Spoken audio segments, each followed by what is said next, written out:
Hello नमस्कार आदाब and welcome. मेरा नाम है Ayush Chandra. I am a government registered psychologist and an OCD expert. आज हम बात करने जा रहे हैं कुछ ऐसी चीज़ों की जो मैं अक्सर पेशेंट्स में देखता हूँ, और वो है problem with their thoughts. Right, problem with their thoughts, fear of the thoughts. आधे से ज़्यादा लोग इसलिए भी ठीक नहीं हो पाते क्योंकि उनके दिमाग, जहन और उनके अंदर अंतर मन में ये एक चीज़ बहुत घर करी हुई है कि शायद उनका जो थॉट है वो उनके पास ना आ जाए। फिर से वो भागते रहते हैं, डरते रहते हैं, बचते रहते हैं। क्या आप भी उन्हीं लोगों में से एक हैं? अगर हाँ तो नीचे कमेंट सेक्शन में लिख के बताइए कि yes I fear my thoughts. क्योंकि थॉट्स से फियर करना ऐसा है कि आपके सबकॉन्शियस माइंड को आप एक गलत रॉन्ग मैसेजिंग दे रहे हैं। रॉन्ग मैसेजिंग क्या दे रहे हैं? आप एक बात बताइए कि अगर किसी ने किसी मोहल्ले में चोरी हुई है, ऑलराइट, किसी मोहल्ले में चोरी हुई है, 10 लोगों को खड़ा किया हुआ है, कौन छुपेगा? जिसने चोरी की है वो छुपेगा, या जिसने चोरी नहीं की है वो भी छुपेगा या छुपने की कोशिश करेगा? आपका आंसर बिल्कुल सही है, जिसने चोरी करी है वही छुपता है। राइट, चोर छुपता है, स्कैमर छुपता है, जिसने चोरी नहीं की वो क्यों छुपेगा? आप अपने थॉट से जो छुप रहे हो, जो भाग रहे हो, ये आपके सबकॉन्शियस माइंड को यही मैसेज दे रहा है कि शायद वो थॉट्स कहीं आपके तो नहीं, आपके ही हैं, तभी तो आप छुप रहे हो, तभी तो अपने अपने आप को छुपा रहे हो, भाग रहे हो, अवॉइड कर रहे हो। आपको avoidance of the thought and fear of the thoughts को बाय बाय टाटा करना पड़ेगा, क्योंकि ये आपके सबकॉन्शियस माइंड को ओसीडी के अंदर फंसा के रखता है। सबकॉन्शियस माइंड क्या करता है? बार बार आपको थॉट्स देता है, नेगेटिव थॉट्स देता है, ऑटोमेटिक थॉट्स देता है। आप क्या उन थॉट्स को चाहते हो? बिल्कुल भी नहीं। क्या आप उनको क्रिएट करते हो? बिल्कुल भी नहीं। क्या आप उनको एंजॉय करते हो? बिल्कुल भी नहीं। क्या आप चाहते हो कि जिंदगी भर आपके साथ वो थॉट्स रहें? आंसर है बिल्कुल भी नहीं। You don't want these thoughts to be inside you और come to you over and over. Still you feel like or you behave like as if you are the culprit, as if तुम इसके मुजरिम हो, तुम्हारा दोष है, thoughts आ रहे हैं तुम्हारे अंदर। तभी तो आप लोग उस दोष से बचने के लिए बार बार मन में सॉरी बोलना, मन में थॉट को हटाना, उन थॉट से भागना, ट्रिगर्स को अवॉइड करना, या कोई कंपल्सन करके वो थॉट से भाग रहे हो। क्यों भाग रहे हो? मुझे पाप ना चढ़ जाए सर, मुझे कुछ ये ना हो जाए, कुछ बैड ना हो जाए मेरे साथ, ईश्वर मेरा खराब ना कर दे। क्यों करेंगे?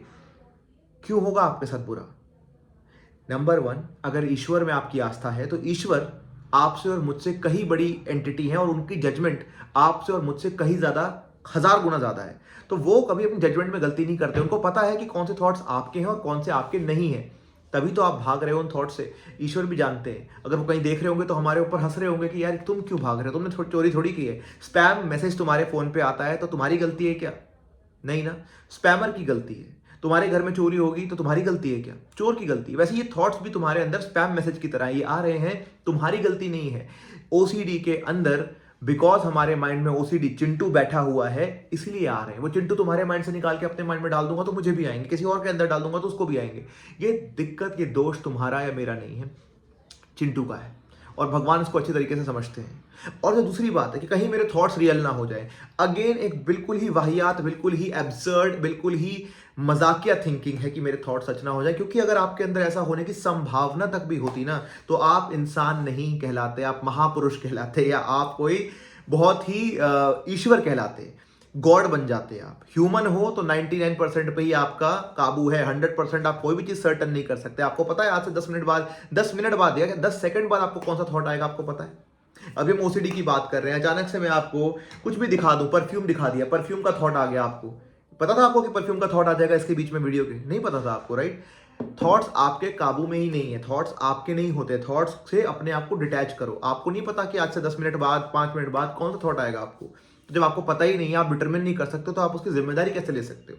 आप तो उसी चीज की जिम्मेदारी ले सकते हो ना जो आपके हाथ में हो। थॉट्स हमारे हाथ में है ही नहीं, और हमारे हाथ में होते तो अभी तक रोक नहीं लेते। हम कितने सालों से, महीनों से थॉट्स आ रहे हैं, अभी तक तो हम रोक लेते हैं इनको। हमारे हाथ में थॉट्स नहीं है, ऑलराइट। और एक बात समझनी है, जब मेरे हाथ में ही नहीं है थॉट्स, पहली बात तो अपने आप जनरेट हो रहे हैं। जैसे मैंने आपको बताया कि कोई भी थॉट आपको पता ही नहीं, मैं नेक्स्ट आइटम कौन सा दिखाऊंगा और कौन सा थॉट्स आपके अंदर आ जाएगा। अभी तक हम कुछ भी बात नहीं कर रहे, अचानक से मैंने आपको एक क्या दिखाऊं, वाटर बॉटल दिखा दी, ठीक है। इसका अभी तक कोई थॉट नहीं था, पर अभी वाटर बॉटल का थॉट आ गया दिमाग के अंदर। तो यही चीज मैं आपको बताना चाहता हूं, एविडेंस देना चाहता था, प्रूफ करना चाहता था कि आपको नहीं पता कि थॉट्स क्या आ सकते हैं आपके अंदर। नाउ आपको नहीं पता तो आपकी जिम्मेदारी नहीं है, भगवान अपने आप डिसाइड कर लेंगे। उनको पता है कि आपके थॉट्स नहीं है, तो ये आपके बुरे कर्म या आपके अंदर या आपकी खाते में नहीं लिखा जा रहा है इस चीज को। और एक बात, अगर आप ये सोच रहे हैं मेरे थॉट्स ट्रू हो गए थॉट्स ट्रू हो गए तो मैंने कहा उसके लिए आप कोई सिद्ध पुरुष, कोई महापुरुष नहीं है, ना कोई भगवान है कि आपके थॉट्स ट्रू हो जाएंगे। दूसरी बात, अगर ऐसा होना पॉसिबल होता तो आप सच में दुनिया में एक सुपर ह्यूमन कहलाते। आपको आर्मी, मिलिट्री, पुलिस ये सब रिक्रूट करती है, आपको बुलाते, जी आइए हमारे पास ये फालतू का पैसा नहीं लगाएंगे हम अपने टैंक मिसाइलें बनाने में। बड़े बड़े इंजीनियर नासा में बुलाते, आपको इसरो में बुलाते कि अरे आप बस थॉट से ठीक कर दो चीज़ों को, थॉट से ट्रू कर दो चीज़ों को। थॉट्स कभी भी ट्रू नहीं होते हैं इंसान के।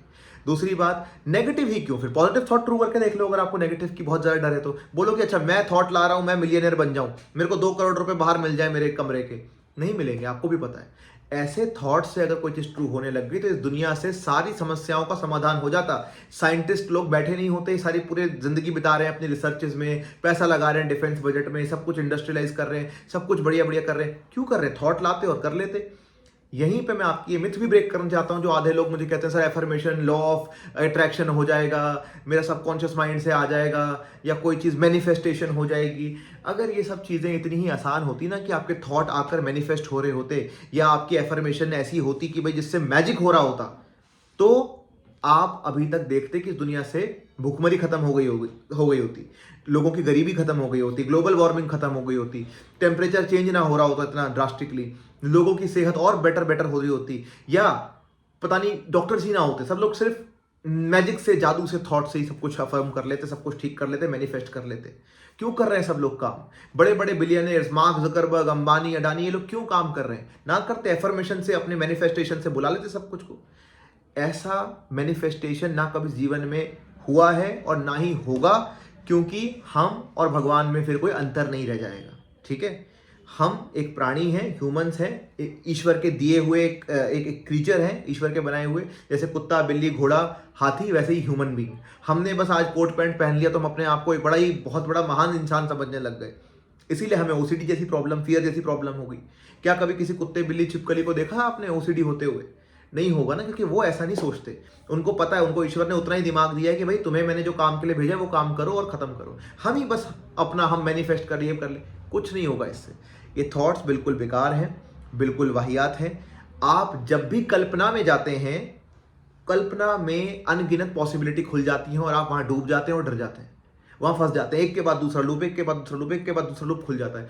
उस लूप से बचें, उस लूप बेस्ड थिंकिंग से बचोगे, बाहर निकलोगे, वास्तविकता में आओगे, जिसको हम माइंडफुलनेस कहते हैं, या ग्राउंडिंग कहते हैं, एंकरिंग कहते हैं। इतनी सारी हमारे पास अद्भुत थेरेपीज हैं जो आप करके अपने दिमाग को ट्रेन कर सकते हो प्रेजेंट में रहने का। सबसे सिंपलेस्ट बताओ, अपने फोन को खोलो, टाइम देखो, डेट देखो, डे देखो, और बोलो इस मोमेंट, इस पल, इस घड़ी में क्या मेरे जीवन में कुछ भी बुरा हो रहा है इस पल, इस घड़ी, इस मोमेंट में? और आंसर हमेशा ना ही आएगा। कुछ भी घटित नहीं हो रहा है इस मोमेंट में, कोई आफत इस मोमेंट में नहीं आ रही है, सिर्फ आ रही है कहां? कल्पना में। कल्पना में हद से ज्यादा लोग ये बात समझते नहीं है कि सिर्फ और सिर्फ काल्पनिक डर है, सिर्फ इमेजिनल डर है। सिर्फ कल्पना में आपके आग लगी हुई है, हकीकत में नहीं। और आप पानी हकीकत में डाल रहे हो। आग लगी है कल्पना में, पानी हकीकत में डालोगे तो फिर क्या होगा? आप गीले होते रहोगे। वही हो रहा है। आप कंपल्सन करते रहोगे तो जीवन आपका बिल्कुल वहीं के वहीं अटका। वो लोग कहते हैं, मेरा ओसीडी कहता है, मेरा चिंटू कहता है कुछ बुरा हो जाएगा। क्या बुरा? मैं पूछता हूं, कोई आंसर नहीं। लेकिन अगर हद मार के मैं पूछ भी लूं और मैं थोड़ा फोर्स भी करूं तो क्या बुरा होगा? बुरे का मतलब क्या? लाइफ का बुरा होना, इसका मतलब क्या होता है? हेल्थ ठीक नहीं होगी, कोई डेथ हो जाएगी, जॉब छूट जाएगी, फाइनेंशियल डिफिकल्टी, घर वाले खुश नहीं रहेंगे, मैं खुश नहीं रहूंगा। तो मेरा सवाल होता है, अभी कहां खुश हो आप खुश हो क्या? आपको लग रहा है आप ट्रीटमेंट ना लेकर, थेरेपी ना लेकर पैसा बचा रहे हो। मैं आपको बताना चाहता हूं, आप पैसा डुबा रहे हो।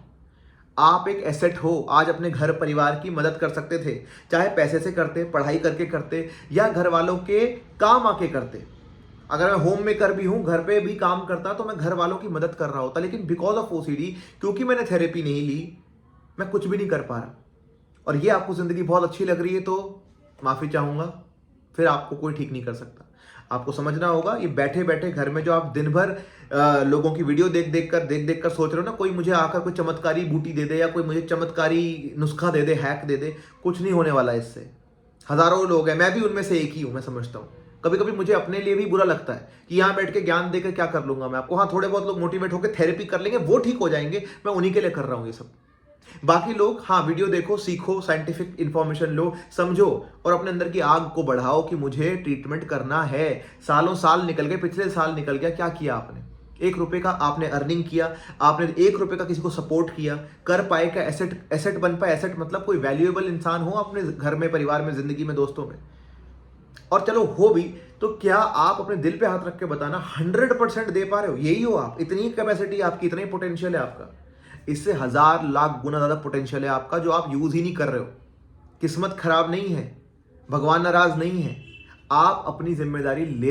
आप क्यों भाग रहे हो उससे? खुद की जिम्मेदारी से भागते रहोगे, खुद को डिनायल में रखोगे आंख बंद करके कि नहीं नहीं मैं ठीक हो जाऊंगा, मैं ठीक हो जाऊंगा। ऐसे ठीक नहीं होता कोई इंसान। इस बात को समझ लो मेरे दोस्तों, मेरे भाइयों बहनों, जो भी मानते हो आप मुझे। प्लीज जगाओ, एनर्जी को लेकर आओ और ट्रीटमेंट कराओ। पूरा दिन वेस्ट मत करो। और एक लास्ट चीज बोलूंगा, आप लोगों को इस उम्र में, आज के डेट में ये बात समझ में आ जानी चाहिए कि आप सलाह ले किससे रहे हो। सबसे ज्यादा लोग इसी चक्कर में ही अपनी जिंदगी के सालों साल बर्बाद कर देते हैं, क्योंकि उनको ये समझ ही नहीं आ रहा कि वो ट्रीटमेंट की अपेक्षा किससे कर रहे हैं, किससे उम्मीद लगा के बैठे हो आप। कपड़े सिलवाने हैं तो आप सलून वाले के पास जाओगे, या आपको अपना बुखार का ट्रीटमेंट कराना है तो आप दर्जी के पास जाओगे? नहीं करते ना आप ऐसा। घर में इलेक्ट्रिसिटी की प्रॉब्लम है तो प्लम्बर को बुलाओगे क्या? नहीं। तो जब आपको पता है एक्सपर्टीज की वैल्यू क्या है, जिंदगी की सारी चीजों में तो आप एक्सपर्ट को बुला रहे हो। प्लम्बर का काम है, नल खराब है तो आप इलेक्ट्रिशियन को नहीं बुला रहे। लेकिन अगर दिमाग में प्रॉब्लम है, थॉट्स की प्रॉब्लम है, तो आप सोच रहे हो कि कोई ऐरा गहरा चलता हुआ इंसान मुझे सलाह दे देगा और मैं ठीक हो जाऊंगा। कभी ठीक नहीं हो गया आप ऐसे। ये सिर्फ टाइम वेस्ट करने के नुस्खे हैं, और घर वाले भी आपको धीरे धीरे सपोर्ट करना छोड़ देंगे, ये मैं जानता हूं। हेल्पलेस और फील करोगे आप। ये चीज समझ लो, जितनी जल्दी अपना ट्रीटमेंट करा सकते हो, जब जागो तब सवेरा। ठीक है, निकल गया साल, पिछला साल निकल गया, आज मोमेंट है। आज जागो, आज ट्रीटमेंट कराओ, और उससे कराओ जो इस विषय को अंदर तक जानता हो, इन एंड आउट, कि कौन से ब्रेन एरिया से आ रहा है, ऑर्बिटोफ्रंटल कॉर्टेक्स में क्या चल रहा है, बेसल गैंग्लिया में क्या चल रहा है, हिप्पोकैम्पल एरिया में क्या चल रहा है, क्या मैसेजेस आ रहे हैं, क्यों आ रहे हैं, आप क्यों उस लूप में फंसे हुए हो। ओके, आपका जो कॉर्डेट न्यूक्लियस है क्यों फिल्टर नहीं कर पा रहा है, क्यों नेगेटिव इमोशंस आपकी बॉडी में आ रहे हैं, क्यों आपका पैरासिम्पैथेटिक एक्टिवेशन हो नहीं पा रहा, आपकी वेगस नर्व क्यों नहीं वर्क कर रही है, सेरोटोनिन लेवल्स आपके क्यों फ्लक्चुएट कर रहे हैं। कोई जानकार हो तो उससे बात करो। आप किसी भी इंसान को देखकर सोचते हो, बड़े खुश हो जाते हो, अरे अरे अरे अरे। मैं देखता हूं लोगों को दुख होता है यार, पीड़ा होती है। मैं देखता हूं, अरे क्या बात बोल दी, अरे किसी इंसान ने क्या वीडियो बनाई। अरे वीडियो ठीक करेगी क्या आपको? और ये इंसान है कौन इसकी वीडियो देख रहे हो आप? ये इंसान है कौन जिसकी आप वीडियो देख रहे हो और सोच रहे हो, बड़े खुश हो रहे हो आप? कोई नहीं है ये इंसान। ये चंद इंसान चंद व्यूज के लिए शायद ये बात काम कर रहा है। इसकी क्वालिफिकेशन भी नहीं है कि ये काम कर पाए। तो प्लीज अपने दिमाग को, अपने जहन को एक ऐसे इंसान को मत सौंपो, या उसके पीछे मत भागो जो आपको ठीक नहीं कर सकता। हमारे हिंदुस्तान में एक बहुत बड़ी गलतफहमी है कि इंसान सोचता है कि कोई इंसान किसी बारे में विषय में बात कर ले कोई, ठीक है, 4 बंदे बैठकर चाय की टपरी पे अगर क्रिकेट के बारे में बात करते हैं तो ऐसे करते हैं कि भाई वो क्रिकेट के ज्ञानी है। भाई एक्सपर्ट की वैल्यू नहीं करोगे तो आपको ठीक होने में समय क्या, सदियां बीत जाएंगी। Please wake up, it's a wake up call from my side. अगली वीडियो में मैं सेरोटोनिन के बारे में बताऊंगा और डाइट के बारे में बताऊंगा, कौन सी डाइट, कौन सा न्यूट्रिशन आप ले सकते हो कि आपका सेरोटोनिन केमिकल जो है वो बेटर वर्क करे। इसके लिए मैं मिलता हूं अगली वीडियो में। तब तक के लिए चैनल पे नए हो तो सब्सक्राइब कर लेना, फीडबैक नीचे लिख के जाना, and please wake up and keep beating your OCD like a pro. मार डालो इस ओसीडी को, बहुत हो गया।